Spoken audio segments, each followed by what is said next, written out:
जय गुरु जी।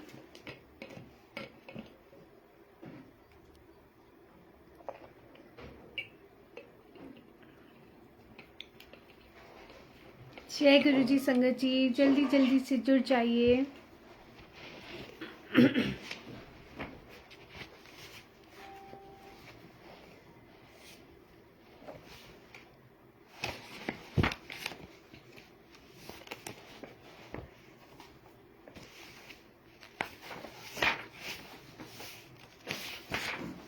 जय गुरु जी।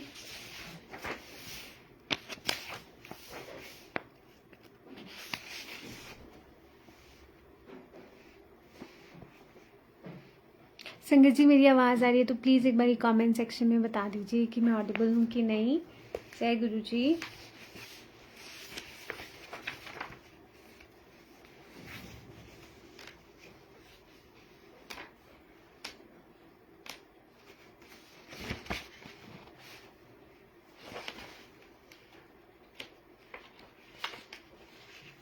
जय गुरु जी। सभी प्यारी संगत को जय गुरु जी। कोई कमेंट शो नहीं हो रहा है।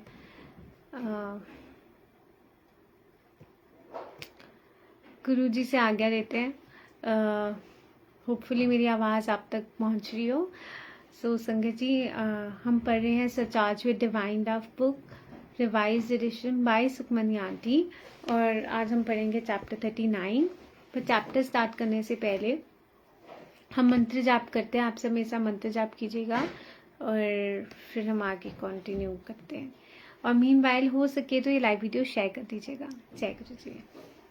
ओम नमः शिवाय। शिव जी सदा सहाय। ओम नमः शिवाय। गुरु जी सदा सहाय। ओम नमः शिवाय। शिव जी सदा सहाय। ओम नमः शिवाय। गुरु जी सदा सहाय। ओम नमः शिवाय। शिव जी सदा सहाय। ओम नमः शिवाय। गुरु जी सदा सहाय। ओम नमः शिवाय। शिव जी सदा सहाय। ओम नमः शिवाय। गुरु जी सदा सहाय।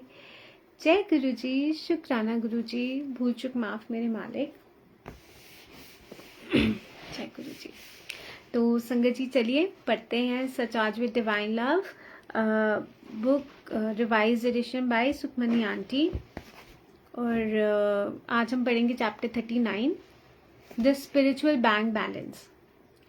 Do not store up for your selves treasures on earth where moths and vermin destroy and where thieves break in and steal, but store up for yourselves treasures in heaven where moths and vermin do not destroy and where thieves do not break in and steal, for where your treasure is there your heart will be also. Matthew 6:19-21। सो संगत जी ये I think Bible से coat लिया, I don't know कहीं से coat ली है जहाँ पे ये हम धरती पर आए हैं और सिर्फ ये बैंक बैलेंस ये मटीरियलिस्टिक चीज़ों को हम यहाँ पे इसको इकट्ठा मत करें। ये कह रहे हैं क्योंकि ये एक ना एक दिन तो डिस्ट्रॉय भी हो जाएगा, ख़त्म भी हो जाएगा, चोर आके चोरी भी कर सकता है। बट अपना बैंक बैलेंस आप ऐसा बनाएं जो सिर्फ यहाँ पे नहीं आगे आपको हेवन में भी काम आए और वहाँ पे वो चीज़ आपसे कोई चोरी नहीं कर सकता जो असली वेल्थ है आपकी, जहाँ पे कोई मतलब वो ख़त्म ही नहीं होएगा, वो आपको वहाँ पे भी हेल्प करेगा। सो आपका रियल ट्रेजर वो है जहाँ पे आपका दिल भी हो। So we all have bank accounts with savings that we can use in times of need. Isn't it true that our confidence is directly proportionate to the amount of our savings? Don't we all feel better we have enough in our banks to pull out in an emergency? don't we all think of ways to invest and increase our bank balance? Yes, we do. So aunty बता रहे हैं कि हमारे पास जो bank accounts में savings होती हैं और हम उन सेविंग्स को इन टाइम्स ऑफ नीड में हम यूज़ कर सकते हैं, तो हमारे अंदर एक अलग से कॉन्फिडेंस आता है कि ओके बैंक में ये पैसे पड़े हैं, ये हमारी मुश्किल मतलब हमारा जो कॉन्फिडेंस भी है ना, आई थिंक हमारे पास कितने पैसे हैं उस चीज़ पे भी बहुत डिपेंड करता है. ओके हमें एक कॉन्फिडेंस आता है ओके हमारे पास ये सेविंग्स पड़ी हैं और मुश्किल वक्त में ये काम आ सकती हैं. Okay we have enough. और ये कॉन्फिडेंस फिनेंशियल हमको देता है. बट अब आप सोचो क्योंकि हम ये भी सोचते हैं कि ना हमें इन्वेस्ट कैसे करना है, अपना बैंक बैलेंस कैसे इंक्रीज करना है, और हम ये सब सारी बातें सोचते हैं. As spiritual beings, we all have spiritual accounts with God. This is an account from where we withdraw blessings in times of crisis in our life. It is such a shame that most of us spend our lives being completely unaware that such an account exists. Well, let me tell you, it does. And just like in the other accounts that we have in banks on earth, we can make withdrawals and deposits too. हम as in spiritual persons हमारा एक spiritual account होता है God के साथ, और उस account में जो हमने ब्लेसिंग्स इकट्ठी करी होती हैं वो हम उस अकाउंट में से वो ब्लेसिंग्स निकाल के एट टाइम्स ऑफ क्राइसिस मतलब जब हमारी दुख की घड़ियाँ आती हैं तब हम वो ब्लेसिंग्स यूज़ कर सकते हैं, और मतलब उस अकाउंट में से निकाल के. पर लेकिन ये बहुत शर्म की बात है कि मोस्ट ऑफ हम सब अगर हम बोले हम इस अकाउंट के बारे में बहुत अनअवेयर है. हमें पता ही नहीं कि ये अकाउंट भी एग्जिस्ट करता है, हमारा स्पिरिचुअल अकाउंट भी एग्जिस्ट करता है. जैसे हमारे अकाउंट्स होते हैं है ना इस धरती पे, जैसे हमारे बाकी के बैंक अकाउंट्स हैं जिसमें हम विड्रॉल्स कर सकते हैं, डिपॉजिट्स कर सकते हैं, ऐसे ही हमारा एक स्पिरिचुअल अकाउंट भी है जिसमें हम डिपॉजिट करते हैं अच्छे कर्म करके, और हमारे बुरे वक्त में हम उन ब्लेसिंग्स को विड्रॉ भी कर सकते हैं अकाउंट में से. We spend all our lives working and saving money in accounts when the most important of all accounts is left unattended. All the money will be left behind when we die, and the only thing that will go with us is our spiritual bank balance. Why then are we not worried about increasing it? What if one day we need it the most and we find out we are low on funds? तो हम पूरी ज़िंदगी काम करते हैं, पैसा कमाते हैं, सेव करते हैं अपने अकाउंट में, और बट ये वाले अकाउंट के बारे में हमको पता ही नहीं है, इसके बारे में हम सोचते ही नहीं हैं. जो हमने पैसा कमाया है या जो हम सेव कर रहे हैं वो हमारे मरने के बाद तो यहीं पे रह जाएगा, हमारे साथ जाने वाला तो है नहीं. बट लेकिन हमारे साथ उस टाइम पे कौन सा अकाउंट चलेगा हमारा, वहाँ पे चलेगा स्पिरिचुअल बैंक बैलेंस. और वो बैंक अकाउंट, उसके बारे में हम टेंशन ही नहीं हमें कि उस बैंक में जो हमने कमाई करी है उसको हमने बढ़ाना है, क्योंकि वो बड़ा हुआ होगा तो आगे हमको बहुत हेल्प करेगा. इमरजेंसी के टाइम पे हम उसमें से भगवान हमको ब्लेस कर देंगे. पर लेकिन हम उस बारे में सोचते नहीं. हम यहाँ धरती पे अपने पैसे, अपने ये सब के बारे में, तो वो भी ज़रूरी है क्योंकि भगवान ने ये कर्म भूमि है, कर्म तो हमने अपना करना ही है. बट इसके साथ साथ हमें इस बारे में भी सोचना चाहिए कि हमारा जो मैंने ना एक बहुत ब्यूटीफुल साखी पढ़ी थी, इसी बात से ना मुझे एकदम से याद आ गई कि मतलब मैंने कोई स्टोरी ऐसे पढ़ी थी और मतलब सुनी थी, और उन्होंने ना इतना खूबसूरत वे में बताया था कि अगर आप सोच रहे हो आप एक फॉरेन कंट्री में जा रहे हो और आपके पास यहाँ इंडियन रुपीस है ना, आप इंडियन रुपीज़ है, क्योंकि यहाँ की करेंसी इंडियन रुपीज़ है। आप किसी भी फॉरेन कंट्री में जा रहे हो, चाहे दुबई जा रहे हो, चाहे आप कोई भी XYZ लगा लो, जहाँ की करेंसी रुपीज़ में नहीं है, कोई और है, तो ऑफ कोर्स आपको अपना, आप जब आपके पास यहाँ पे चाहे करोड़ों रुपए हों, आप अपने साथ वो लेके जा रहे हो इंडियन रुपीज़ में ही उस फॉरेन कंट्री में, और आप वहाँ पर कुछ भी खरीदना चाहते हो, आप अपने वो करोड़ों रुपए जो भी आपके पास है, आपके इंडियन रुपीज़ हैं, आप वो वहाँ पे देते हो। और वो बोलते हैं कि वो तो नोट को ही नहीं पहचानते, बोलते हैं ये तो हमारे यहाँ का है ही नहीं, हम तो ये यूज़ ही नहीं कर सकते, आपको कुछ नहीं मिल सकता। आपके पास, आप करोड़पति हो, बट आप उस फॉरेन कंट्री में कुछ खरीद ही नहीं सकते, क्योंकि आपके पास वो करेंसी नहीं है वहाँ की। आप तो अपने इंडियन रुपीज़ लेके गए हो। अब आप ऐसे ही सोचो कि हम अभी यहाँ पे हैं, वो जो फॉरेन कंट्री है, जब हम ऊपर जाएंगे हमारे मरने के बाद, तो ये जो पैसे हैं या जो भी हमारी वो है, वो वहाँ पे काम आएंगी ही नहीं। वो कहेंगे कि ये तो यहाँ पे चलता ही नहीं है, ये यहाँ की करेंसी ही नहीं है। तो आप सोचोगे यार, मैंने तो, अगर हम मटीरियलिस्टिक वे में सोचें, अगर वो करोड़पति इंसान, अगर हमारे पास पैसे, अगर हम उसको कन्वर्ट कर ले उनकी करेंसी में, है ना, हम एक्सचेंज कर ले, फिर हम जाके वहाँ पे कुछ भी खरीद लेंगे तो वो लोग हमको दे देंगे। ऐसी आप सोचो, जब जहाँ जाना है, असली में तो जाना ही है एक दिन, और वहाँ की करेंसी हमारे पास है नहीं, तो वहाँ पे हम क्या मांगेंगे, क्या खरीद सकते हैं, क्या मतलब अपनी।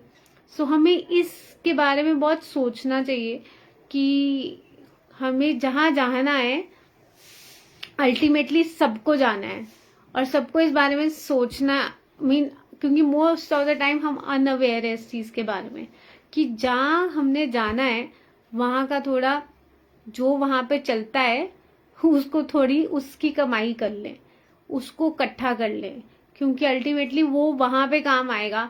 यहाँ पे भी आएगा ही, इस दुनिया में भी आएगा ही, बट वहाँ पे भी आएगा। वहाँ पे तो क्योंकि वही चलेगी ना करेंसी, स्पिरिचुअल बैंक बैलेंस। सो पता नहीं, ये स्टोरी मुझे बड़ी अच्छी लगी थी, बहुत टाइम पहले मैंने सुनी थी और एकदम से इसके साथ कनेक्ट हो गया। सो या आगे बढ़ते हैं। और हाँ, आंटी ये बोलती हैं, एक दिन हमें पता चला, हम इसको इंक्रीज करने के बारे में सोचते ही नहीं है, और एक दिन हमें पता चला यार हमारे अकाउंट में तो फंड्स ही बहुत थोड़े से हैं, हमने तो अच्छे कर्मों की कमाई ही नहीं करी, और वो फंड्स इतने लो हैं कि वो हमारी हेल्प नहीं कर सकते। तब हम क्या करेंगे, सोचें। Life is full of challenges, and unknowingly we keep withdrawing from our spiritual account each time we face a problem. Not only the crisis in life, but other things like ego, hurting someone, telling lies, etc. cause big debits from our spiritual accounts. If we continue to live without being mindful of our spiritual balance, I fear one day we may be spiritually bankrupt. Definitely होंगे हम तो। Life full of challenges हैं, और unknowingly हम अपने spiritual account में से हम जो कुछ भी अच्छा करते हैं, जो भी अच्छे कर्म करते हैं, वो हमारे अकाउंट में जमा हो जाते हैं, और जब भी हम कुछ फेस करते हैं प्रॉब्लम, उसमें से हम ब्लेसिंग्स निकालते हैं, और वो ब्लेसिंग्स कहीं ना कहीं हमारी हेल्प करती है उस प्रॉब्लम्स को, उन चैलेंजेस को फेस करने में। बट सिर्फ क्राइसिस नहीं, लाइफ में सिर्फ प्रॉब्लम्स आए, सिर्फ वो नहीं। अब आप सोचो, ये अकाउंट ऐसा है, अगर जैसे बाकी थिंग्स है, जब हमारे अंदर ईगो आती है तो हमारे अकाउंट में से डेबिट हो जाता है। आप सोचो, हमारा बैंक बैलेंस कम हो रहा है जब हमारे अंदर ईगो आ जाती है। जब हम किसी को हर्ट करते हैं तो हमारा ये स्पिरिचुअल बैंक अकाउंट में से डेबिट हो जाता है। डेबिट का क्या मतलब होता है, हमारे अकाउंट में से पैसे कट रहे हैं। सो हमारे अकाउंट में से, स्पिरिचुअल अकाउंट में से हमारी ब्लेसिंग्स कट हो रही हैं। किसी का अगर हमारे अंदर ईगो आ रही है, हम किसी को हर्ट कर रहे हैं, हम झूठ बोल रहे हैं, और भी बहुत सारी चीज़ें ऐसे डेली उसमें हम कर रहे हैं तो हमारे माइनस हो रहे हैं। और डर इस बात का है कि अगर यही हमारे अंदर चलता रहा तो हम बैंक करप्ट हो जाएंगे। अगर इतने बड़े बड़े डेबिट्स होते रहे हमारे अकाउंट में से, सो हम सच में बैंक करप्ट हो जाएंगे। हमारे अकाउंट में से सब खाली हो जाएगा और जब काम आने की चीज़ होएगी तो ठन ठन गोपाल कुछ भी नहीं होगा हमारे अकाउंट में। सो हर इंसान को बहुत माइंडफुल होना चाहिए कि हम अपने स्पिरिचुअल बैंक अकाउंट में से डेबिट तो नहीं कर रहे, निकल तो नहीं रहे पैसे, मतलब निकल तो नहीं रही ब्लेसिंग्स। सो ये हमको सोचना है। Everything we do affects our balance. For example, if someone has a habit of telling lies, each time he lies, there is a withdrawal from the account. And over a period of time, that account will run low and life will start to become difficult. An overdrawn account leads to low energy levels, lack of abundance, and problems in health and life in general. हम कुछ भी काम करते हैं वो हमारे spiritual account को बहुत अफेक्ट करता है। हाँ, उस बैलेंस पे बहुत अफेक्ट पड़ता है। जैसे एग्जाम्पल, अगर किसी को झूठ बोलने की आदत है, so every time that person वो आप झूठ बोलते हैं तो वो अपने अकाउंट में से विड्रॉल कर रहे हैं। और over a period of time जब वो अकाउंट झूठ बोलते रहेंगे तो ब्लेसिंग्स ऑफ कोर्स कम होती रहेंगी और एक दिन अकाउंट बहुत कुछ ब्लेसिंग से बची होंगी और तब लाइफ बहुत डिफिकल्ट महसूस होने लग जाएगी। आपकी लाइफ में प्रॉब्लम्स आने लग जाएंगी, डिफिकल्टीज आने लग जाएंगी। और जब एक ओवरड्रॉन अकाउंट होता है, ऑफ कोर्स वो आपकी एनर्जी को भी लो फील करा देता है ना, कि आपके पास इतना आपको देना है वापस। देन आपके अंदर लैक ऑफ अबंडेंस होएगी, प्रॉब्लम्स होएंगी लाइफ में, हेल्थ में, इन जनरल। सो जो कुछ भी हम करते हैं ना, हमारे स्पिरिचुअल अकाउंट में बहुत अफेक्ट पड़ता है इसका। How does one make deposits? Important question.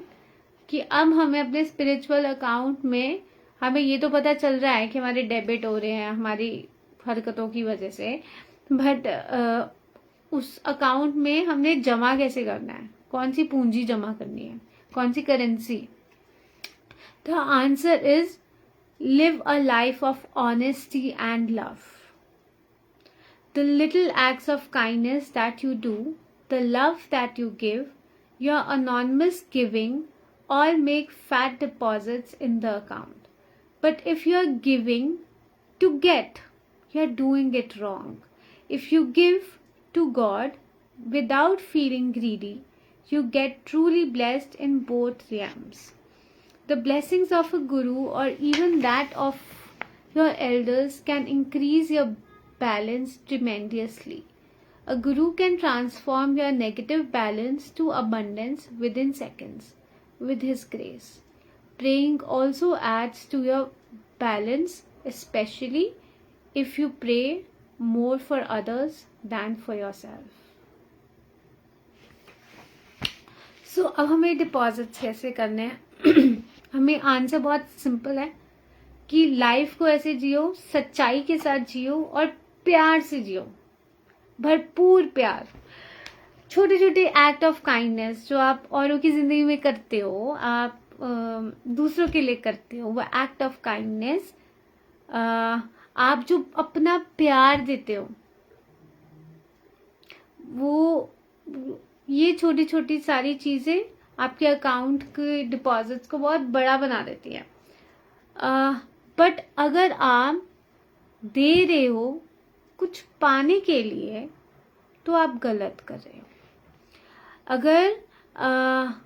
अगर आप भगवान जी को दे रहे हो, मतलब बट विदाउट फीलिंग ग्रीडी, आपके अंदर वो ग्रीड नहीं है कि मुझे वापस चाहिए भगवान जी आपसे, मैं आपको प्यार कर रही हूँ क्योंकि मुझे प्यार करना है, मुझे ये लालच से नहीं, और सिर्फ ये भगवान से नहीं है, ये हम आई थिंक हम हर चीज के लिए होना चाहिए ना हमारे अंदर, कि हम प्यार दें, क्योंकि हमको सिर्फ देने के मतलब उस चीज के लिए बनाया है, लेने के लिए मतलब वो अंदर से वो सेल्फलेस होएगा ना, कि हमारे अंदर कुछ मांगने की इच्छा नहीं है कि हमको वापस मिले, बस देने की इच्छा है।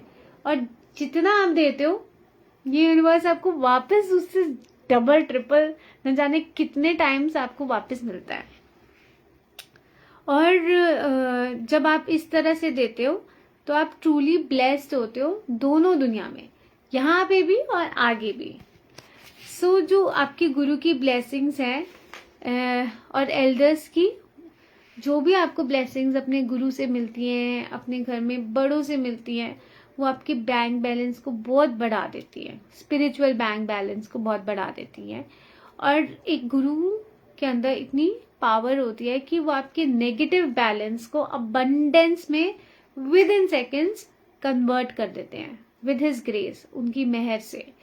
सो जब हम प्रे करते हैं, वो भी हमारी जो भी हम प्रेयर्स करते हैं वो भी हमारे बैंक बैलेंस में डिपॉजिट की तरह होता है। और जब हम प्रे करते हैं अपने से ज़्यादा औरों के लिए, तो हमारा बैंक बैलेंस बहुत बढ़ जाता है, स्पिरिचुअल बैंक बैलेंस।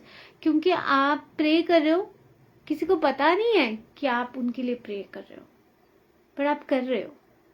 सोचो आप औरों की लाइफ के बारे में सोच रहे हो, आपके अंदर एक भगवान ने कितनी खूबसूरत सा नेचर आपको दिया है ना। My maternal grandparents followed a small practice called Daswant, which means you take out 10% of your income and keep aside to help the needy or give in charity. This practice is one that will never let your heavenly account run dry. It doesn't mean life will always be smooth, but your finances will seem to stretch and you will never feel the lack of material possessions.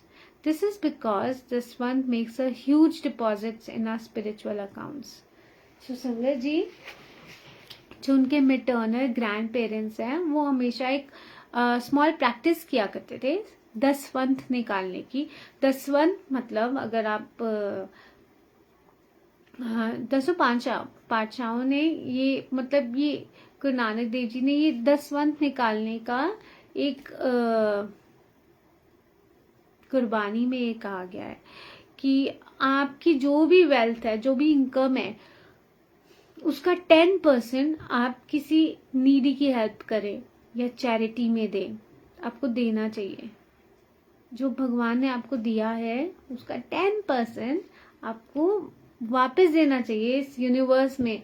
और जब आप वो देते हो तो in abundance आपका account कभी खाली नहीं होता, कभी भी खाली नहीं होता। सो ये एक प्रैक्टिस है मतलब जो आपके अकाउंट को हमेशा भरा रखेगा। इट डजंट मीन कि लाइफ आपकी हमेशा स्मूथ चलेगी, बट जो आपके फिनेंसेस हैं वो अपने आप स्ट्रेच करते रहेंगे। आपको कभी ऐसी ज़रूरत नहीं महसूस होएगी कि आपको मटीरियल जो पोजेशंस हैं, you will never feel the lack of material possessions जब आप अपनी कमाई में से दसवंत निकालते हो। Keep in mind that what you give is right and worth giving, because what you give eventually comes back to you. Never do useless dan, charity. This katha will explain that what I have to say beautifully. हमेशा बात ये मन में याद रखें कि आप जो दे रहे हैं वो सही हो और वर्थ गिविंग हो, यूजलेस ना हो, क्योंकि इवेंचुअली जो आप दोगे वो आपके पास ही वापस आएगा। अगर आप खुशियां बांट रहे हो तो खुशियां आपके पास आएंगी। आप कुछ भी ऐसी कोई भी चीज दे रहे हो जो वर्थ गिविंग नहीं है इस दुनिया में, तो वो अल्टीमेटली चलकर आपके पास ही वापस आने वाली है। सो बी माइंडफुल, आप क्या चैरिटी में दे रहे हो, क्या दान दे रहे हो। सो आंटी कहती है एक बहुत ब्यूटीफुल कथा है जो वो एक्सप्लेन करेंगी, जिससे आपको इस बात का मीनिंग समझ में आ जाएगा। Once there was a king who was looking for after his horses along with his servants. A sadhu comes and asks the king for dan. The king gets annoyed and tells him to ask for dan when he is sitting on his throne. Out of sheer anger, he picks up a fistful of horse dung and offers it to the sadhu. The sadhu accepts the dan with all humility and blesses the king. May your dan grow. तो ना एक राजा होता है, वो ना अपने घोड़ों की देखभाल कर रहा होता है अपने सर्वेंट्स के साथ ना, मतलब घोड़ों के पास वहाँ पे गया होता है देखने के लिए, उनकी देखभाल कर रहा होता है. तो उसी टाइम एक साधु आते हैं और वो राजा से दान मांगते हैं कि राजन दान दे दो. तो जो राजा था वो बहुत अनॉयड हो गया कि अभी तो मैं यहाँ पे हूँ, तो जब मैं आसन पे बैठूंगा तब मुझसे दान मांग लेना, मतलब जब मैं राजगद्दी पे बैठा हूँगा. तो बट मतलब साधु मांग रहा था तो उसको गुस्सा आया बहुत राजा को. तो उसने ना वहाँ पे जो हॉर्स की डंग थी, वो गोबर, वो उठाया और वो साधु को ऑफर कर दी. तो साधु ने बहुत प्यार से उस दान को एक्सेप्ट किया और ब्लेस किया राजा को कि तुम्हारा दान खूब बढ़े. The Sadhu goes away into the forest and puts the dung outside his hut. Over a period of time, the small handful of dung turns into a huge pile of dung. One day, the king goes hunting into the forest and comes across the hut with a mountain of dung. Out of curiosity, he gets down and asks the sadhu where all the dung has come from. The sadhu replies, Rajan, this is your dan that has grown. Shocked, the king asks, what will happen now to all this dung? To this, the sadhu replies, now you will eventually have to eat all that you have gave me. The king got worried and repented his actions. He asked the sadhu to forgive him. The sadhu agrees to help him and tells the king to get people to talk ill about himself. Ninda. The more people who speak ill of you, faster will the dung disappear. सो संगत जी, जो साधु था वो अपने जंगल में चला गया और वहाँ पर जो उसने अपने कुटिया के बाहर वो जो हॉर्स का जो डंग था, गोबर था, वो उसने बाहर रख दिया. अब कुछ टाइम पीरियड के बाद जब वो जो एक मुट्ठी जो काव का डंग बोल रही हूँ, सॉरी, जो गोबर था, वो करते करते पहाड़ बन गया इतना बड़ा. तो एक दिन राजा जंगल में गया हंट करने के लिए, शिकारी करने के लिए, और वो देखता है ये इतना बड़ा माउंटेन बना हुआ है ये गोबर का, ये मैं जाके पूछता हूँ. तो वो गया साधु के पास और साधु से पूछता है कि ये कहाँ से आया. तो उन्होंने बोला कि राजन, ये तो तुम्हारा ही दान है जो तुमने मुझे दिया था, ये अब इतना बढ़ गया है. तो राजा बोलता है अब इसका क्या होएगा. तो उन्होंने बोला अब इसको तुम्हें खाना पड़ेगा, क्योंकि इवेंचुअली जो तुमने मुझे दिया है वो अल्टीमेटली तुम्हारे पास ही आएगा, तो तुम्हें ये सब खाना पड़ेगा. सो वो राजा तो बड़ा परेशान हो गया कि ये सब मुझे खाना पड़ेगा. तो साधु कहता है ठीक है, मैं तुम्हारी हेल्प कर. वो अपने एक्शंस के लिए बहुत सॉरी फील कर रहा था कि उसको ऐसा नहीं करना चाहिए. तो वो माफ़ी मांगता है साधु से और बोलता है प्लीज़ आप मेरी मदद करो. तो साधु कहते हैं ठीक है, मैं मदद करता हूँ. तो तुम लोगों को बोलो, मतलब लोगों को तुम्हारे बारे में गलत बोलना है, निंदा करनी है तुम्हारी. जितना लोग तुम्हारी निंदा करेंगे उतना ये फास्टर ये जो पहाड़ है ये खत्म हो जाएगा. योर दान will be affected by your निंदा and will reduce, but the actual amount will still remain, and that you will have to eat. The king was advised to dry it up into a churn powder and eat a little at a time. So what you give will eventually find its way back to you. So make sure what you give out is what you wouldn't mind getting back. Another point to note here is that By criticizing someone, you wash that person and take on his or her negative karma. Guruji often played this shabad in the mandir. Nindo nindo moko log nindo. It means, all you people, please criticize me. My slander will be drowned and I will, thanks to him, be carried across the shores. The person who criticizes fairly or unfairly does you a favor. He or she is taking on your sins while wiping off yours. Slandering makes a huge debit from your spiritual account. अब संगत जी, साधु कहता है कि लोगों को बोलो निंदा करे तुम्हारी, अगर वो जितना ही निंदा करेंगे फटाफट ये पहाड़ वो हो जाएगा। तो जो आपका जो दान है वो बहुत अफेक्ट, साधु बोलते हैं कि जो तुमने दान दिया है वो बहुत ज्यादा अफेक्ट करेगा बाय निंदा। आपकी जो निंदा करेंगे उससे आपका दान पे बहुत इफेक्ट पड़ेगा।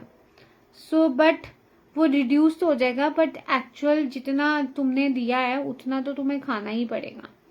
तो वो बोलते हैं, फिर राजा को एडवाइस क्या था कि उस गोबर को ड्राई करके उसका चूरन बना के वो खाए। अब इवेंचुअली आप जो देंगे वो आपको वापस मिलेगा। इस कथा से हमको ये बात समझ में आती है कि आप इसीलिए बहुत ध्यान से सोच समझ के कुछ भी दें जो आपको बुरा नहीं लगेगा कि अगर वो आपके पास वापस आ रहा है, क्योंकि इवेंचुअली जो भी आप देते हो यूनिवर्स को, आपके पास वो आता ही आता है। आप किसी को नफरत दे रहे हो, आप प्यार कैसे उम्मीद कर सकते हो? आप किसी को, ये सिर्फ फिजिकल दान की बात नहीं बोल रही मैं, बट आपके थॉट्स की भी मैं दान बोल रही हूँ। आप जो आपकी इमोशंस भी आप जो औरों पे थ्रो करते हो वो भी इफेक्ट करते हैं, आपके ऊपर ही वापस आते हैं। सो हमको बहुत सोच समझ के अपनी लाइफ को, अगर हम इस पाथ पर चल रहे हैं तो आई थिंक एक एक पॉइंट को हमें बहुत ध्यान से सोच समझ के विचार करके अपनी लाइफ में चलना चाहिए। एंड यहाँ पे एक दूसरा लेसन हमको मिलता है कि जब हम निंदा करते हैं किसी की तो हम उनके कर्म बहुत जल्दी धो रहे हैं।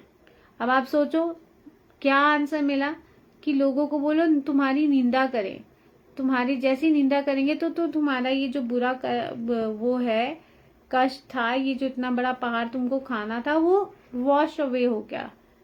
जितना तुमने दिया उतना तो मतलब 90% तो कट ही गया, 10% तो तुमको फिर भी खाना पड़ेगा क्योंकि तुमने वो दान में दिया था।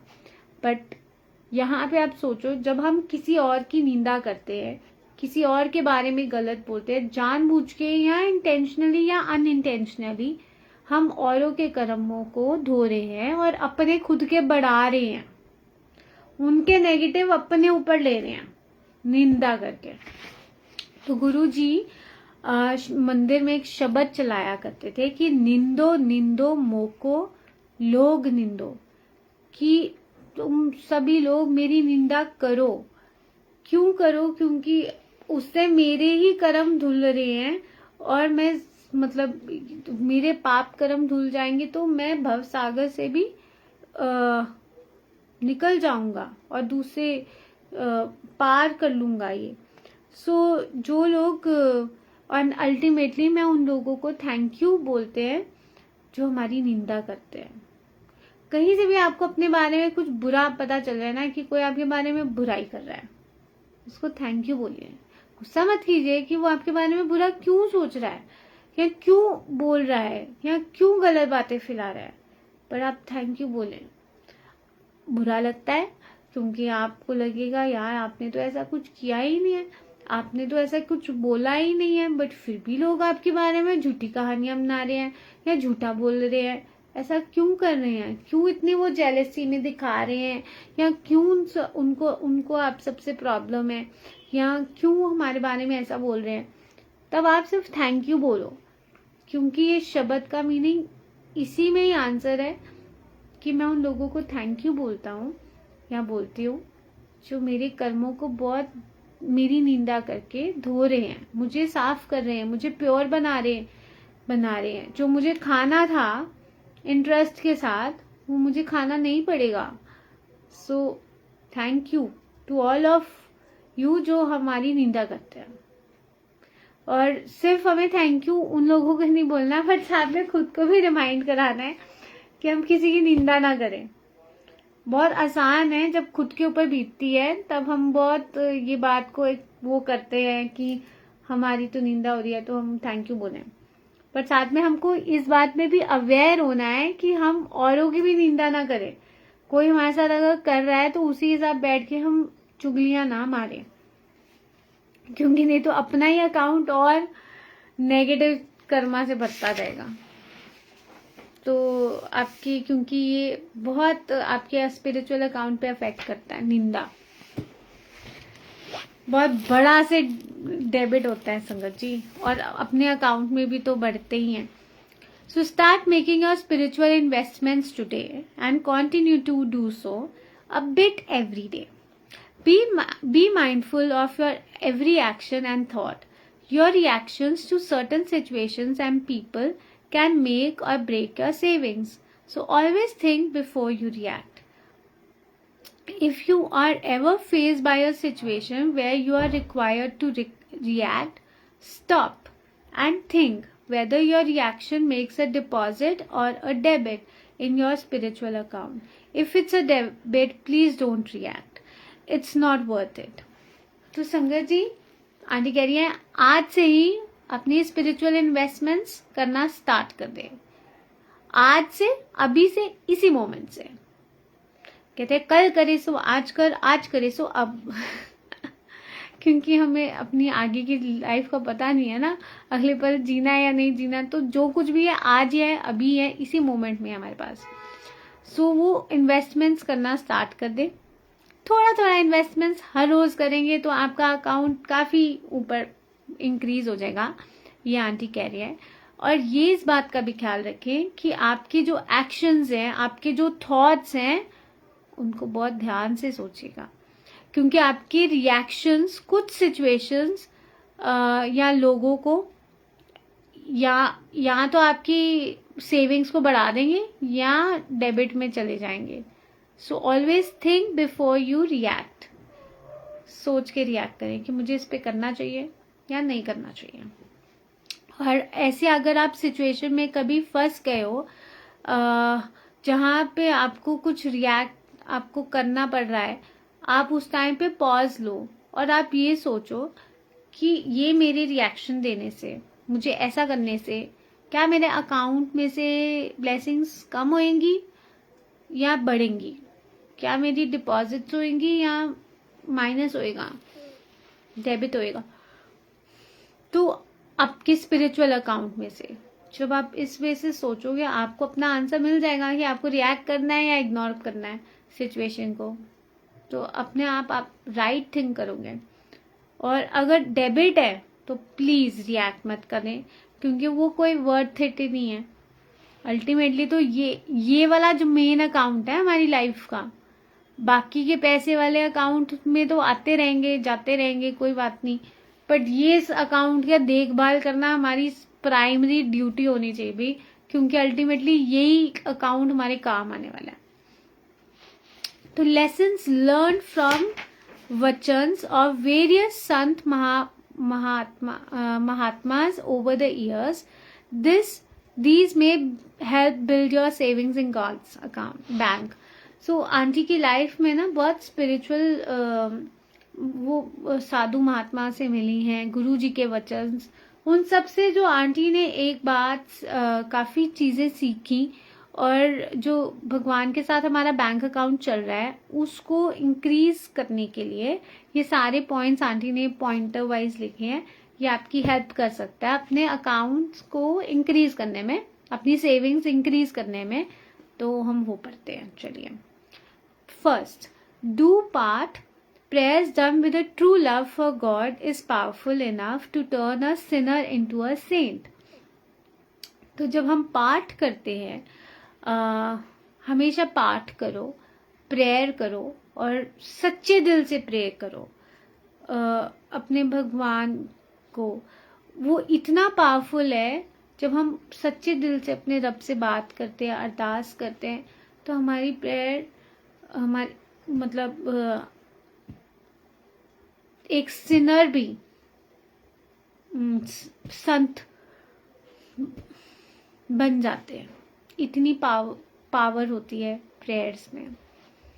Man is born incomplete and dies incomplete. Only prayers can complete us. Path is the only way. Path is the only way.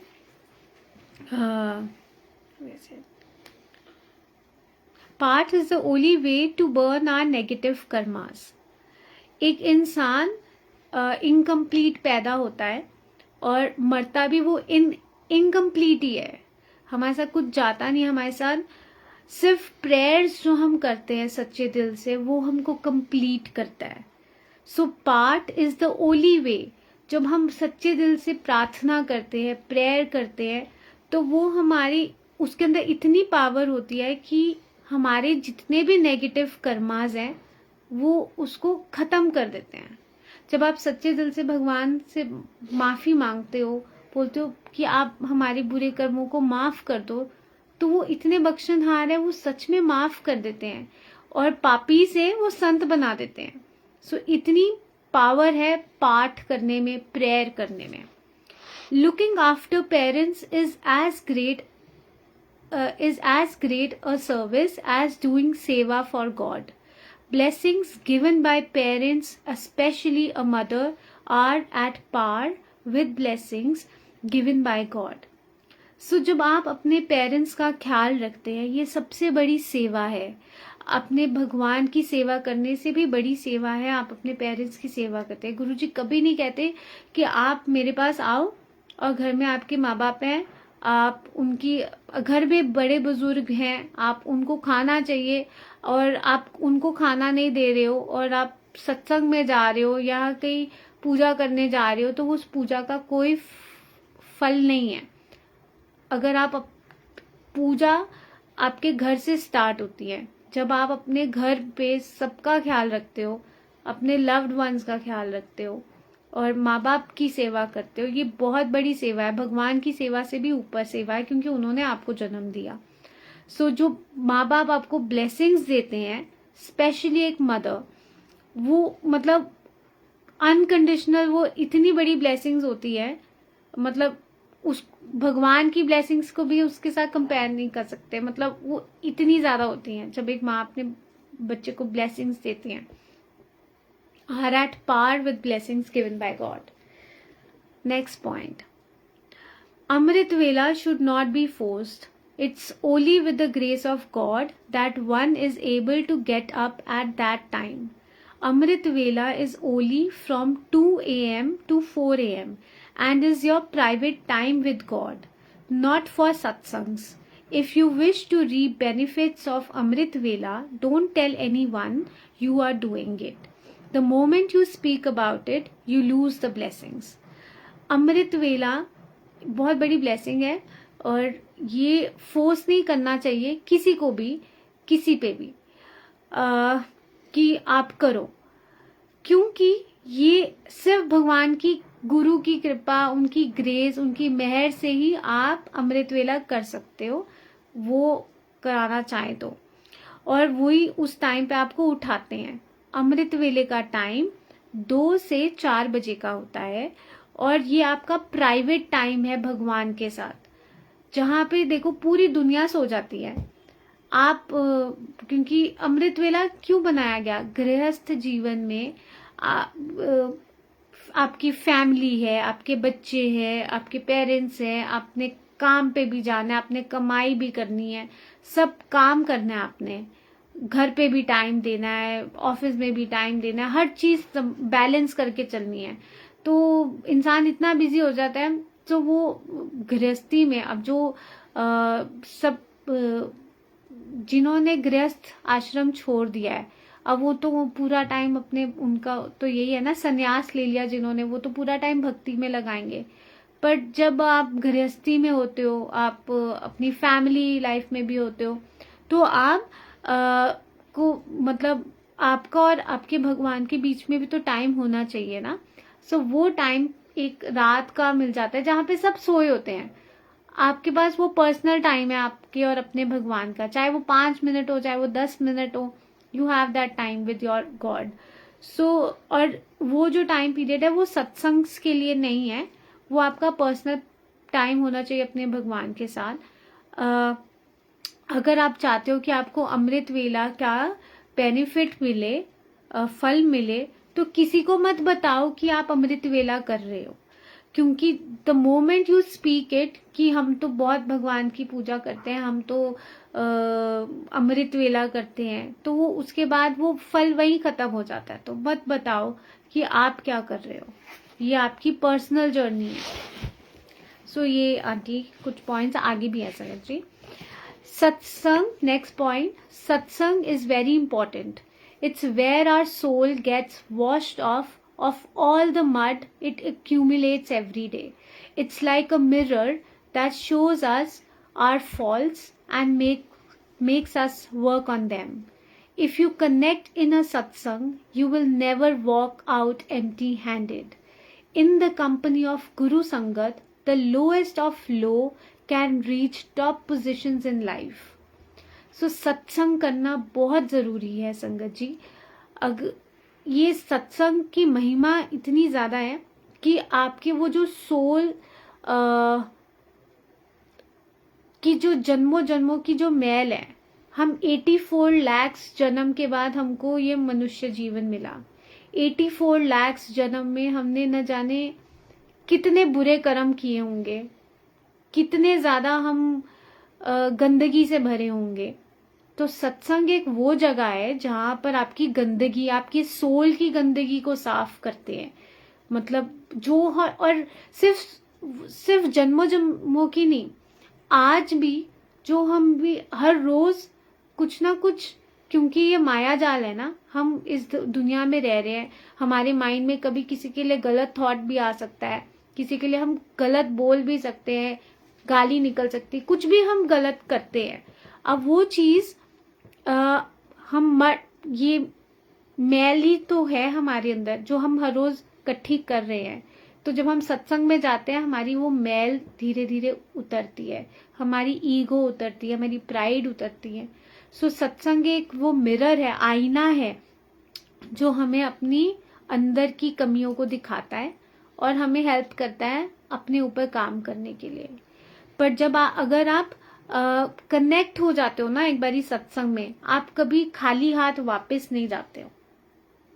सो जब आप गुरु की कंपनी में होते हो, सच की संगत में होते हो, अच्छी संगत में होते हो, तो भगवान आपको नीचे से ऊपर उठा देता है ऐसे। सो सत्संग इतना इंपॉर्टेंट है। नेक्स्ट पॉइंट, 1 घड़ी is equal to 24 minutes of satsang can give you benefits of many times of बंदगी, worship. So 1 घड़ी 24 मिनट की होती है। So अगर आप भगवान बोलते हैं 10 वंथ निकालने को ना, जैसे आपको अगर 24 घंटे मिले हैं, आप सोचो आप 1 घड़ी निकाल लो, उसमें से सिर्फ 24 मिनट्स आप अपने रब को दो, या तो 1 घड़ी सत्संग की आपको सालों साल की तपस्या बंदगी से ज्यादा आपको बेनिफिट देगी। और इसकी स्टोरी हमने शायद पीछे पढ़ी भी थी, अगर आप सबको याद हो, कि ऋषि वशिष्ठ थे और ऋषि विश्वामित्र थे। सो ऋषि वशिष्ठ कह रहे थे कि सत्संग बड़ा है या तपस्या बड़ी है। तो ऋषि वशिष्ठ आई थिंक वो सत्संग को ऊपर मान रहे थे और ऋषि विश्वामित्र तपस्या को, सॉरी मैं उल्टा ना बोल गई हूँ, आई डोंट नो, ऐसा मतलब हमने भी पीछे पढ़ा था। और उसके अंदर ये थी, जब वो भगवान के पास जाते हैं, पूछते हैं कि दोनों में से कौन सा बड़ा है, तब वो बोलते हैं कि शेषनाग जी आंसर देंगे, और शेषनाग जी कहते हैं कि मेरे जो सिर के ऊपर धरती का बोझ लगा हुआ है वो जब हट जाएगा तो मैं इस क्वेश्चन का आंसर दूंगा। तब ऋषि विश्वामित्र ने शायद उन्होंने कहा कि मैंने जो सालों साल की तपस्या की है, उसकी बंदगी करी है, उसका फल मैं देता हूँ, और ये धरती अपना बोझ उठा ले आपके सर से। पर धरती नहीं हिली।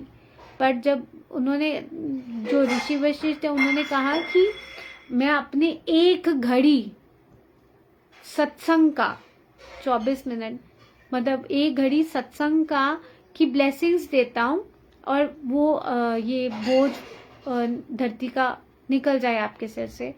और धरती हिल गई, वो उठ गई वहां उनके सर से। तो ये इम्पोर्टेंस बताता है कि सत्संग की कितनी महिमा है, कि आप एक घड़ी भी अगर सत्संग में बैठे हो तो। No matter how important, never leave a satsang in between for any work.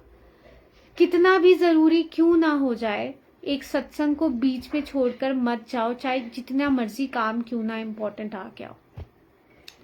कभी भी निंदा ना, never do ninda, speaking ill of someone, never listen to ninda of others as well.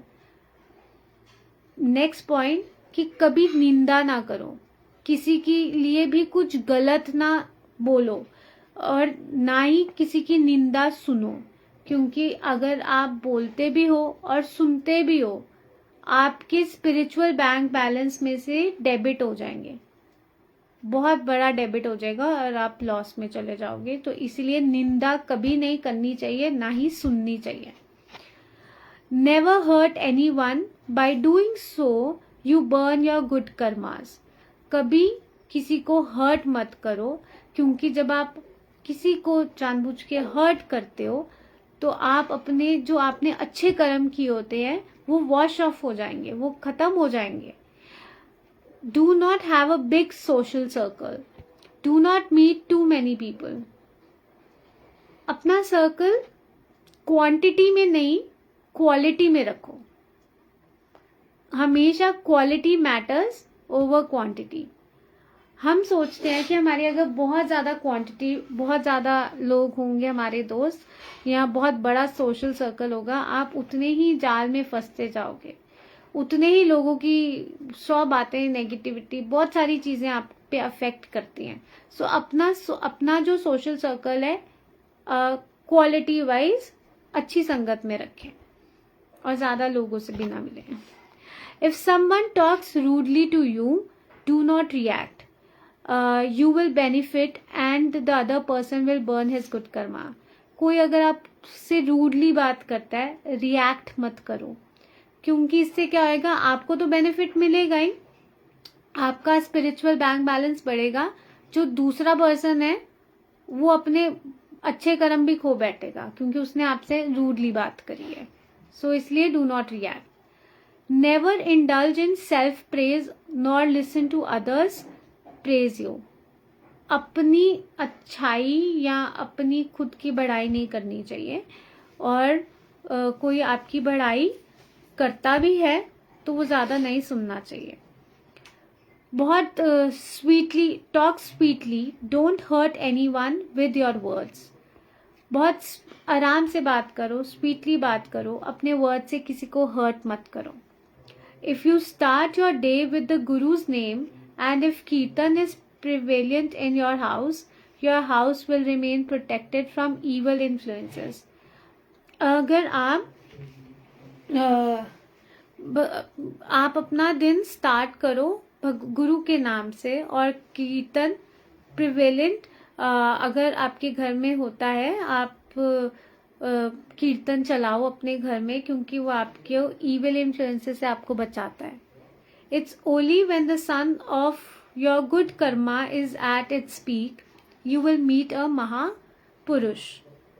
जब आपके गुड कर्मास बहुत पीक पे होते हैं, बहुत अच्छे, आपके बहुत इकट्ठा हो जाता है अच्छे कर्मों का फल आपको, तब आप एक महापुरुष से मिलते हो। The moment you meet a महापुरुष, think that God is very pleased with you। जब आप एक महापुरुष से मिलते हैं तो आप ये समझिएगा कि भगवान आपसे बहुत बहुत बहुत ज़्यादा खुश हैं, तभी आप किसी महापुरुष से मिल पाए हैं. नेवर लीव अ महापुरुष, no matter what happens, even if you are pushed out. Stay stubborn and always come back. Sooner or later, the Guru is bound to bless you. कभी भी एक महापुरुष को आप छोड़े नहीं, नो मैटर वो कुछ भी हो जाए, वो आपको डांट लगाएं, आपको बाहर निकालें, आप जिद्दी बनकर वापस आते रहें, क्योंकि सूनर और लेटर गुरु आपको ब्लेस करेंगे ही करेंगे. Stealing what belongs to others is as bad as drinking someone's blood. चोरी करना जो औरों को बिलोंग करता है वो आप मतलब इतना ज़्यादा बुरा है जैसे किसी का खून पीना. सो कभी नहीं स्टील करना चाहिए. Never curse anyone, it may come back at you. Try never to hurt anyone so much that they curse you. They can finish your good karmas. कभी कर्स मत करो किसी को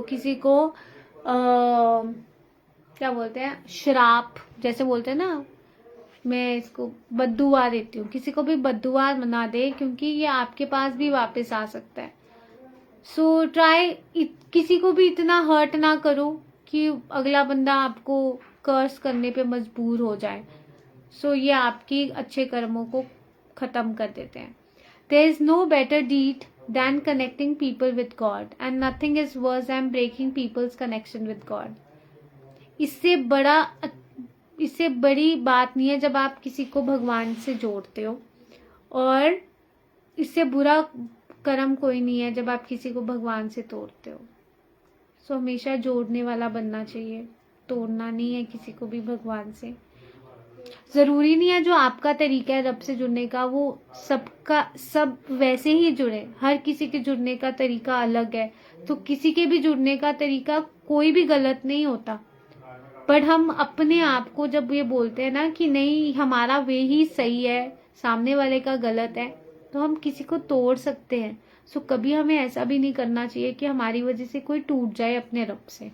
जुड़े ना, वो सबसे बड़ा पाप है. Ardas must be done with love and humility, not with ego. हमेशा अरदास प्यार से करनी चाहिए, निम्रता से करनी चाहिए, ईगो से नहीं करनी चाहिए.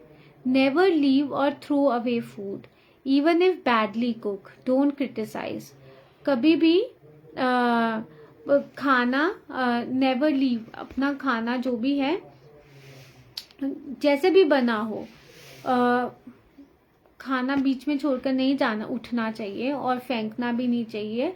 और कभी किसी को जिसने खाना बनाया है उसको क्रिटिसाइज भी नहीं करना चाहिए कि ऐसे है. मतलब जो आपको मिल रहा है शुक्राना करना चाहिए कि आपको खाने को मिल रहा है. Never lose your temper as it attracts negativity. अपना टेम्पर, अपना गुस्सा नहीं लूज करना चाहिए, क्योंकि जब आप वो करते हो तो आप नेगेटिविटी अट्रैक्ट करते हो अपनी तरफ. Guru Granth Sahib should never be locked up in a cupboard. If you have Granth Sahib at home, regular सेवा must be done. अगर ग्रंथ साहिब जी आपके घर में हैं, उनको कभी भी एक कबर्ड में लॉक नहीं रखना चाहिए, क्योंकि वो साक्षात गुरु हैं और अगर वो उनकी हर रोज सेवा करनी चाहिए. Lead a life of truth, never लाई और बी स्ले एंड कनिंग. सच्चाई की जिंदगी जिए, सच की जिंदगी जिए और कभी झूठ ना बोलें और चालाक ना बने. है ना.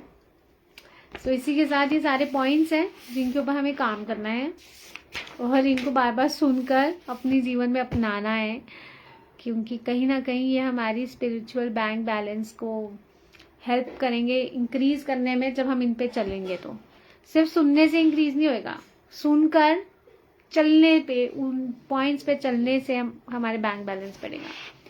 सो यस, ये सारे पॉइंट्स थे. इसी के साथ ये चैप्टर खत्म होता है. And a beautiful chapter. हम सबकी लाइफ में ये अवेकनिंग का चैप्टर है कि इसके बारे में हमें सोचना चाहिए कि हम अपने स्पिरिचुअल बैंक अकाउंट को कैसे इंक्रीज करें, कैसे उसमें इन्वेस्टमेंट्स करें, कैसे डिपॉजिट्स करें, और ऐसी कौन सी हरकतें हैं जो ना करें जिससे डेबिट हो जाए, वो भी ना करें. So we need to think about it, और बहुत डीपली इसके बारे में हमें सोचना चाहिए। और कुछ भी काम करने से पहले हमको ये सोचना चाहिए कि हमारे इस अकाउंट में कैसे वो इफेक्ट करेगा, और उसी की बेसिस पे हमारे रिएक्शन होते हैं। सो संगत जी, इसी के साथ वाणी को यही विराम देती हूँ। एंड शुक्राना गुरु जी, बहुत बहुत शुक्राना। ये चैप्टर पढ़ते वक्त कोई भूल चुक होगी हो तो गुरु जी मुझे माफ़ कर दीजिएगा, संगत जी मुझे माफ़ कर दीजिएगा। और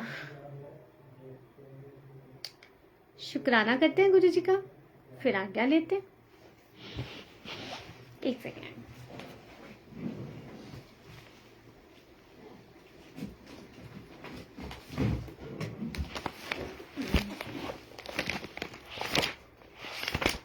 ठीक है,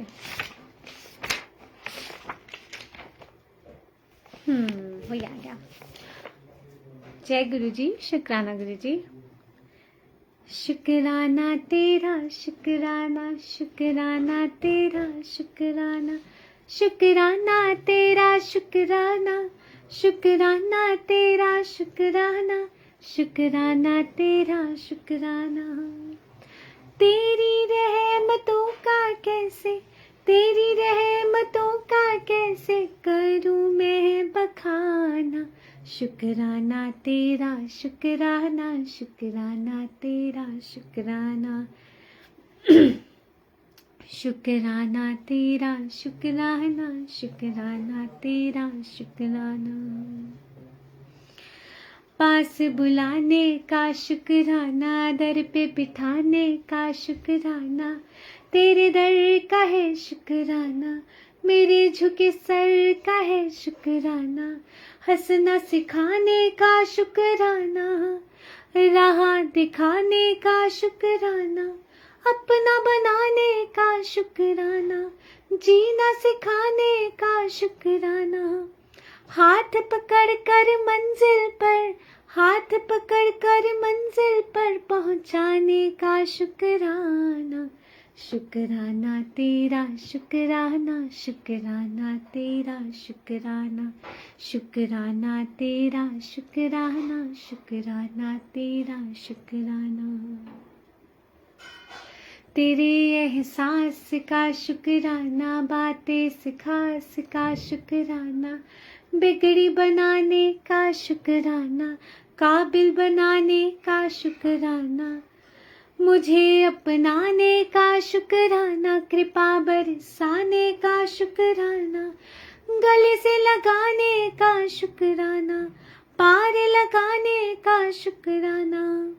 शरण तिहारी जन्नत है, शरण तिहारी जन्नत है, उस जन्नत का शुक्राना।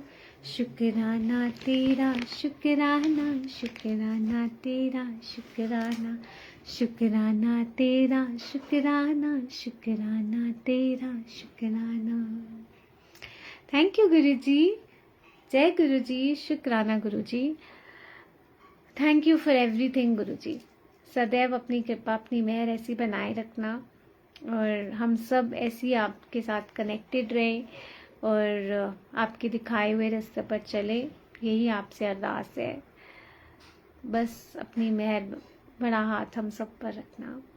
जय गुरु जी, शुक्राना गुरु जी। संगत जी, अब इसी के साथ वाणी को यहीं विराम देती हूँ। मिलती हूँ कल सुबह 11 बजे नेक्स्ट चैप्टर के साथ। तब तक के लिए जय गुरु जी, शुक्राना गुरु जी। गुरु जी के साथ कनेक्टेड रहिए, खुश रहिए, हंसते रहिए, पॉजिटिव रहिए, मुस्कुराते रहिए। एंड आज का जो चैप्टर था उसके बारे में डीपली सोचिए, क्योंकि अल्टीमेटली ये चैप्टर हमारी ज़िंदगी का सबसे बड़ा इम्पोर्टेंट चैप्टर है। अगर हमने इसके बारे में नहीं सोचा ना संगत जी, सब खत्म हो जाएगा सच में। हमें आगे जो मतलब यही अकाउंट है जो हमारी हेल्प करेगा। सो इस चैप्टर के बारे में हमें बहुत डीपली सोचने की ज़रूरत है। सो विचार कीजिएगा। जय गुरु जी, शुक्राना गुरु जी। और आज्ञा लेते हैं गुरु जी से। मिलते हैं कल सुबह 11 बजे। जय गुरु जी।